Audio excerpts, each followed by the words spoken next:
இந்த 2024வது வருஷம் பல சந்தோஷமான விஷயங்களையும், பல சோகமான விஷயங்களையும் நமக்கு கொடுத்திருக்கு. ஒருபுறம் நம்மளுடைய அபிமான நட்சத்திரங்கள் பல பேர் நம்மளை விட்டு பிரிஞ்சு போயிருக்காங்க. அதே போல நம்மளுடைய அபிமான நட்சத்திரங்கள் பலருக்கு வாரிசு கிடைச்சிருக்கு. அதே போல சில செலிபிரிட்டிஸ் பிரிவை சந்திச்சிருக்காங்க. அந்த ஒரு தகவல்கள்லாம் இதில் பார்க்கலாம். இந்த வருஷத்திலேயே ரொம்ப சோகமான முடிவு, தாங்க முடியாத துயரம் அப்படின்னாக்க பின்னணி பாடகியும் இசையமைப்பாளருமான பவதாரணி அவங்க கல்லீரல் புற்றுநோய் காரணமாக இறந்து போனாங்க. 85 வயசு உடைய அவருடைய தந்தையும் இசைஞானி இளையராஜாவுமான இந்த சோகம் உண்மையிலே பெருசா பாதிச்சுது. அதுலேருந்து மீண்டு வரத்துக்கே கொஞ்சம் நாள் ஆச்சு அவருக்கு. அதையும் தாண்டி விடுதலை போன்ற படங்களுக்கு அற்புதமான இசைஞானி கொடுத்துருக்காரு. அவருடைய இசை பயணம்னு தொடர்ந்துகிட்டே இருக்க போகுது. அந்த பவதாரனுடைய மறைவுங்கிறது பெரிய இசை பிரியர்களை அதிர்ச்சிக்குள்ளாக்கியது. அதே போல பார்த்தீங்கன்னா, இளம் நடிகர், அற்புதமான வில்ல நடிகர் டேனியல் பாலாஜி மாரடைப்பு காரணமாக மரணித்தார். அவருடைய மறைவு அவருடைய குடும்பத்தை மட்டுமல்லாது ஒட்டுமொத்த தமிழ் திரையுலகத்தையே அதிர்ச்சிக்குள்ளாக்கியது. அவர் மறைஞ்சது மிகுந்த சோகம். அப்புறம் பழம்பெரும் நடிகை சிஐடி சகுந்தலா அவங்க இறந்து போனாங்க. அதே போல நடிகர் டெல்லி கணேஷ் பல படங்களில் தன்னுடைய அற்புதமான நகைச்சுவை நடிப்புனாலும் குணச்சித்திர நடிப்புனாலையும் கவர்ந்தவர். அவர் 80 வயது பூர்த்தி செய்து சமீபத்தில் தான் 80ஆம் திருமணமும் செய்து கொண்டார் மனைவியோட. அந்த சூழ்நிலையில் உடல்நிலை பாதிக்கப்பட்டு சமீபத்தில் அவர் இறந்து போனார். அவருடைய மறைவும் சினிமா உலகம் மட்டுமின்றி நாடக உலகத்தையும் சின்னத்திரை உலகத்தையும் வெகுவாக பாதித்தது. அதே போல் சின்னத்திரை உலகத்தில் எல்லாருக்கும் தெரிஞ்ச முகம் நேத்ரன். அவர் ரொம்ப காலமாக கேன்சரால் பாதிக்கப்பட்டு அதுக்கு சர்வே ஆகிட்டு இருந்தார். அவர் சடனாக இறந்து போன விஷயம் அவருடைய மகள்கள் இருவரையும் கடுமையாக பாதிக்க வச்சுது. அதே போல் சின்னத்திரை ரசிகர்கள் பலரையும் அதிர்ச்சிக்குள்ளாக்கியது. இந்த போன்ற பல நடிகைகள் இந்த வருடம் மரணிச்சிருக்காங்க. அதே போல் இந்த சோகம் ஒரு புறம் இருந்தாலும் பல நடிகர்களுக்கு திருமணமானதை பற்றி நம்ம ஏற்கனவே பார்த்தோம்.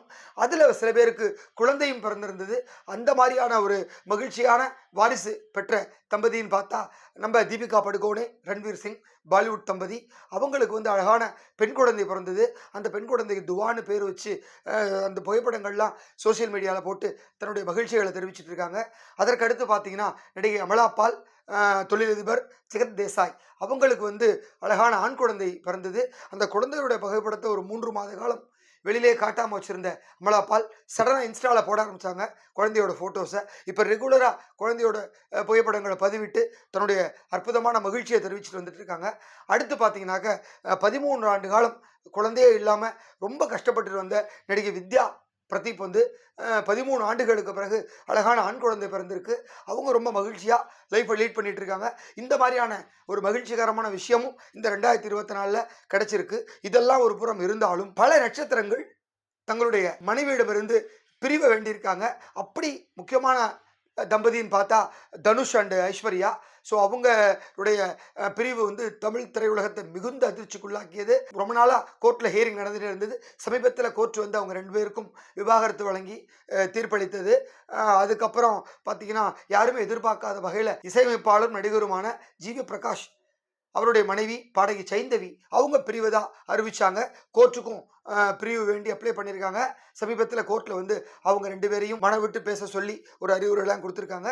அதே போல் பார்த்தீங்கன்னா, நடிகர் ஜெயம் ரவி அவருடைய மனைவி ஆர்த்தி இவங்க ஒரு 18 ஆண்டு கால திருமண உறவை முறித்துக் கொள்வதாக சமீபத்தில் ஜெயம் ரவி அறிவித்தார். அதற்கு மனைவி ஆர்த்தி அதிர்ச்சி அடைந்து போல அறிக்கையும் கொடுத்துருந்தாங்க. அதுக்கப்புறம் அந்த வழக்கு கோர்ட்டுக்கு போயிருக்கு. கோர்ட்டில் அதே போல் இவங்களையும் மனம் விட்டு பேச சொல்லி ஒரு அறிவுரை கொடுத்துருக்காங்க. கவுன்சிலிங் எடுத்துக்க சொல்லியிருக்காங்க. இதே போல பார்த்தீங்கன்னா, யாருமே எதிர்பார்க்காத ஒரு திடீர் விவாகரத்தா இசையமைப்பாளர் ஏஆர் ரஹ்மான் அவருடைய மனைவி சாய்ரா பானுடைய விவாகரத்து அமைஞ்சது. அவங்க மனைவி திடீர்னு ரஹ்மானை விட்டு பிரிவதா அறிவிச்சாங்க. அதை பார்த்த ரஹ்மான் 30ஆம் ஆண்டு திருமண விழாவை கொண்டாடுன்னு எதிர்பார்த்துட்டு இருந்த இந்த சூழ்நிலையில் தனது மனைவி விவாகரத்து கேட்டு அறிக்கை கொடுத்து உண்மையிலே என்னை அதிர்ச்சி அடைய செஞ்சிருக்கு அப்படிங்கிற மாதிரி சொல்லியிருந்தார். அவருமே வெகுவாக பாதிக்கப்பட்டு வெளிநாடுகளில் தான் இருக்கார். பல படங்களுக்கு இசையமைக்கிறதா ஒத்துட்ட படங்கள் கூட ட்ராப் பண்ணிட்டாரு. அதில் ஒன்று தான் சூர்யா 45. இப்படி பல படங்களை இசையமைக்கிற மனநிலையில் நான் இல்லை அப்படின்னு சொல்லி அமைதி வேண்டி வெளிநாடுகளில் துபாயிலையும் அமெரிக்காலையும் ஒரு இசை சுற்றுப்பயணம் செஞ்சிட்ருக்கார் ரஹ்மான். இதெல்லாம் ஒரு புறம் இருந்தாலும் திடீர்னு இப்போ சமீபத்தில் இயக்குனர் சீனு ராமசாமி தனது மனைவியை பிரிவதா அறிவிச்சார். அவரும் இத்தனை ஆண்டுகளுக்கு பிறகு இப்படியான ஒரு முடிவு எடுத்திருக்காங்க.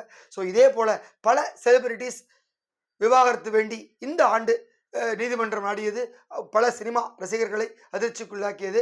இப்படியாக மகிழ்ச்சியும் இன்பமும் துன்பமும் கலந்த ஒரு ஆண்டாதான் 2024 நமக்கு கிடைக்கப்பெற்றது. ஸோ வரவிருக்கின்ற 2025வது மகிழ்ச்சிகரமான ஆண்டாக அமையட்டும் என கூறி விடைபெறுகிறேன். நன்றி.